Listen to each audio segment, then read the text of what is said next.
Rahman student question number 5 है अ pyramid with a triangular base has a volume of 50 cubic centimeter। यहाँ पर जो हमारे पास pyramid दी गई है उसमें वो कहता है कि उसका जो वॉल्यूम है वो 50 cubic centimeter है। If the base and height of triangular base are 5 centimeter and 8 centimeter। यहाँ पर स्टूडेंट जो ये pyramid की बात कर रहा है ना, जिस pyramid की, उस pyramid की जो बेस है वो एक ट्राई है और उस ट्राई एंगल की जो बेस है वो 5 सेंटीमीटर है और उस ट्राई एंगल की जो हाइट है वो 8 सेंटीमीटर है। ठीक है, हमने क्या फाइंड करना है, हमने pyramid की हाइट फाइंड करनी है। तो तीन चीज़ें स्टूडेंट हमें दे दी गई हैं। हमें इस ट्राई एंगल का इस ट्राई एंगुलर pyramid का टोटल वॉल्यूम दे दिया गया है।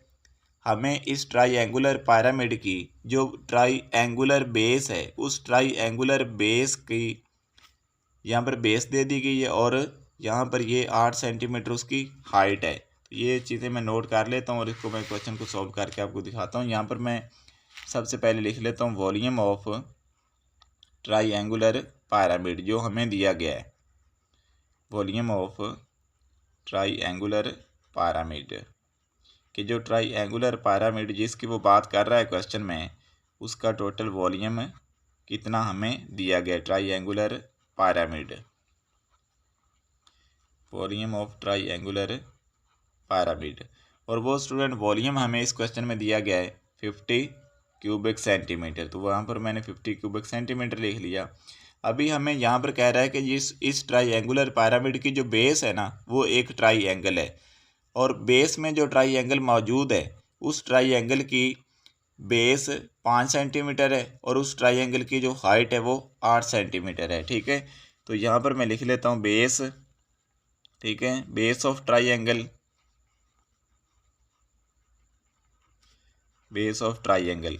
और कौन सी ट्राईएंगल, ये वो ट्राईएंगल है जो इस pyramid की बेस है, बेस ऑफ ट्राईएंगल। तो बेस को यहाँ पर 20 से भी रिप्रेजेंट बात करते हैं। 20 से बेस कितनी दी गई है जी, 5 सेंटीमीटर। तो बेस में 5 सेंटीमीटर लिख लेता हूँ और इस ट्राईएंगल की हाइट भी हमें दे दी गई है, हाइट ऑफ ट्राईएंगल। जो बेस में ट्राईएंगल मौजूद है उस ट्राईएंगल की हाइट को h से ज़ाहिर करते हैं और वो यहाँ पर इस क्वेश्चन में है 8 सेंटीमीटर। तो मैंने उस ट्राईएंगल की बेस और हाइट नोट कर ली जो ट्राईएंगल इस ट्राईएंगुलर pyramid के बेस में मौजूद है। ठीक है, अभी मैंने क्या निकालना है, मैंने हाइट ऑफ द pyramid निकालनी है। ठीक है, इस क्वेश्चन में मैंने जो फाइंड करना है वो करना है मैंने हाइट ऑफ pyramid कि हाइट ऑफ pyramid कितनी होगी। ठीक है जी, तो वो मैं लेट कर लेता हूँ कि x होगी। ठीक है, कि जितनी भी हाइट होगी उसको मैंने x से लेट कर लिया। तो अभी करते हैं सोल्यूशन। ठीक है, अभी मुझे मालूम है कि जो वॉल्यूम ऑफ pyramid होता है, ठीक है, वॉल्यूम ऑफ pyramid, किसी भी pyramid का जो वॉल्यूम होता है, ठीक है, वो बराबर होता है जी 1/3 मल्टीप्लाई बेस एरिया और मल्टीप्लाई हाइट होती है। ठीक है, कौन सी हाइट होती है जी, ठीक है, हाइट ऑफ द pyramid। यहाँ पर जो हाइट से मल्टीप्लाई करते हैं वो हाइट ऑफ द pyramid होती है। अब वॉल्यूम ऑफ जो pyramid है, ठीक है, वो तो हमें पहले दे दिया गया 50 क्यूबिक सेंटीमीटर, तो इसलिए यहाँ पर लिख देंगे 50 क्यूबिक सेंटीमीटर और इक्वल टू 1/3। अब यहाँ पर आप देख रहे हैं बेस का एरिया निकालना है। बेस क्या है, बेस एक ट्राईएंगल है। ठीक है, तो ट्राईएंगल का अगर हमने एरिया निकालना है तो बेस ट्राईएंगल का एरिया क्या होता है 1/2 मल्टीप्लाई बेस और मल्टीप्लाई हाइट। ठीक है, तो ये हमारे पास इसलिए ये फार्मूला लगाया क्योंकि बेस जो हमारे पास एक ट्राईएंगल है और ट्राईएंगल का एरिया क्या होता है 1/2 मल्टीप्लाई ट्राईएंगल की बेस मल्टीप्लाई ट्राईएंगल की हाइट और multiply height of the pyramid। तो उसको मैंने x से जाहिर किया था तो उसकी जगह पर x लिख देते हैं। तो ये हो गया 50 cubic centimetre equal to 1/3 multiply 1/2 और बेस ट्राईएंगल की जो बेस है वो 8 सेंटीमीटर है, तो यहाँ पर 8 सेंटीमीटर लिख देंगे। ट्राइंगल की जो हाइट है, सॉरी बेस 5 सेंटीमीटर थी, हाइट कितनी है 8 सेंटीमीटर। तो ये बेस और हाइट लिख दिया और मल्टीप्लाई एक्स, एक्स से मुराद हमारी क्या है, हाइट ऑफ द पिरामिड है। तो यहाँ पर ये 3 और 2 इधर डिवाइड हो रहे थे, इधर जाकर 50 से मल्टीप्लाई हो जाएंगे, ठीक है। 50 से 3 भी मल्टीप्लाई हो जाएगा, 2 भी मल्टीप्लाई हो जाएगा और क्यूबिक सेंटीमीटर इक्वल टू ये इधर 8 और 5 कितने हो गए 40 सेंटीमीटर स्क्वायर और मल्टीप्लाई ये एक्स, एक्स क्या है, हाइट ऑफ द पिरामिड है। अभी 50 को 3 से 2 से पहले मल्टीप्लाई करते हैं, 100 हो गया, 100 को 3 से मल्टीप्लाई करेंगे तो ये हो गया 300 क्यूबिक सेंटीमीटर इक्वल टू हो जाएगा 40 सेंटीमीटर का स्क्वायर मल्टीप्लाई एक्स। तो मैंने तो एक्स निकालना है जो कि हाइट ऑफ द पिरामिड है, तो इसलिए 40 इधर आकर 300 को डिवाइड करेगा, 300 डिवाइडेड बाय 40, ठीक है। ऊपर क्या है सेंटीमीटर का क्यूब, नीचे क्या है सेंटीमीटर का स्क्वायर है और इक्वल टू एक्स। तो x बराबर हो जाएगा 300 डिवाइडेड बाय 40। 300 को हम 40 से डिवाइड कर लेते हैं स्टूडेंट, देखते हैं क्या आंसर आता है, ठीक है। 300 डिवाइडेड बाय 40, तो ये हमारे पास आंसर आ गया 7.5, ठीक है, 7.5 सेंटीमीटर। तो ये स्टूडेंट क्या आ गया, हाइट ऑफ द पिरामिड, ठीक है। जो उसने पूछा था कि हाइट ऑफ द पिरामिड कितनी है, तो 7.5 सेंटीमीटर इस पिरामिड की हाइट होगी जी। नेक्स्ट क्वेश्चन में चलते हैं हम। नेक्स्ट क्वेश्चन में यहाँ पर पूछा गया है कि volume of square pyramid with the height of 12 metre is 100 cubic metre. कि यहाँ पर एक स्क्वायर पिरामिड है, स्क्वायर पिरामिड का मतलब है कि ये जो पिरामिड है ना, इसका जो बेस है वो एक स्क्वायर शेप है, ठीक है, स्क्वायर शेप है। और इस स्क्वायर शेप बेस वाले पिरामिड का जो टोटल वॉल्यूम है वो है 100 क्यूबिक मीटर, ठीक है। और यहाँ पर कह रहा है कि पिरामिड की जो हाइट है वो 12 मीटर है। तो आप क्या मालूम करें, आप उस स्क्वायर की बेस की लेंथ मालूम करें। किस स्क्वायर के बेस की लेंथ फाइंड करनी है, जो स्क्वायर इस पिरामिड की बेस में मौजूद है, ठीक है। तो उसकी हमने लेंथ मालूम करनी है। तो यहाँ पर हम नोट कर लेते हैं कि वॉल्यूम ऑफ पिरामिड, ठीक है, वॉल्यूम ऑफ स्क्वायर पिरामिड, क्योंकि हमारे पास अभी स्क्वायर पिरामिड है। स्क्वायर पिरामिड का मतलब है कि इस पिरामिड की जो बेस है वो एक स्क्वायर है, ठीक है। वॉल्यूम ऑफ स्क्वायर पिरामिड कितना है 100 क्यूबिक मीटर है, ठीक है। और हाइट ऑफ पिरामिड जो यहाँ पर हमें दी गई है, हाइट ऑफ स्क्वायर पिरामिड, इस स्क्वायर पिरामिड की जो हमें हाइट दी गई है वो कितनी दी गई है, वो दी गई है 12 मीटर, ठीक है, 12 मीटर। तो उसको भी हम नोट कर लेते हैं। हमने क्या फाइंड करना है, हमने फाइंड करना है कि वो जो स्क्वायर है, ठीक है, उसकी बेस में मौजूद, ये देखें स्क्वायर बेस जो है ना, उसकी हमने एक साइड की लेंथ मालूम करनी है। कि इस तरह से ये देखें ना कि ये हमारे पास स्क्वायर है, ठीक है।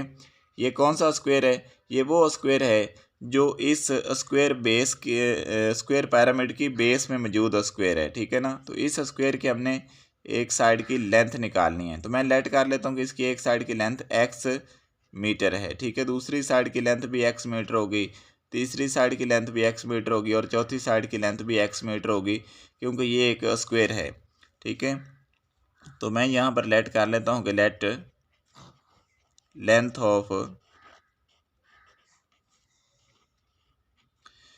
ऑफ स्क्वायर बेस वो कितनी होगी जी x मीटर, ठीक है। तो अभी मैं इसका अभी मुझे मालूम है, ठीक है ना, मैं लिख दूंगा कि एज वी नो दैट कि वॉल्यूम ऑफ किसके बराबर होता है, as we know that volume of pyramid किसके बराबर होता है, वॉल्यूम वाला फार्मूला ही लगाएंगे और उसी से ये लेंथ आ जाएगी। वॉल्यूम ऑफ पिरामिड, कोई सी मर्जी पिरामिड हो, ठीक है, ये लाजमी नहीं कि स्क्वायर पिरामिड ही हो, कोई सी मर्जी पिरामिड हो, उसका वॉल्यूम किसके बराबर होता है 1/3 मल्टीप्लाई बेस एरिया, ठीक है, बेस का एरिया मल्टीप्लाई कर देंगे और मल्टीप्लाई हाइट। यहाँ पर कौन सी हाइट आती है, पिरामिड की हाइट आती है, ठीक है। तो वॉल्यूम ऑफ द पिरामिड तो हमें यहाँ पर देखें पहले ही गिवन है 100 क्यूबिक मीटर, तो यहाँ पर वो लगा देंगे 1/3।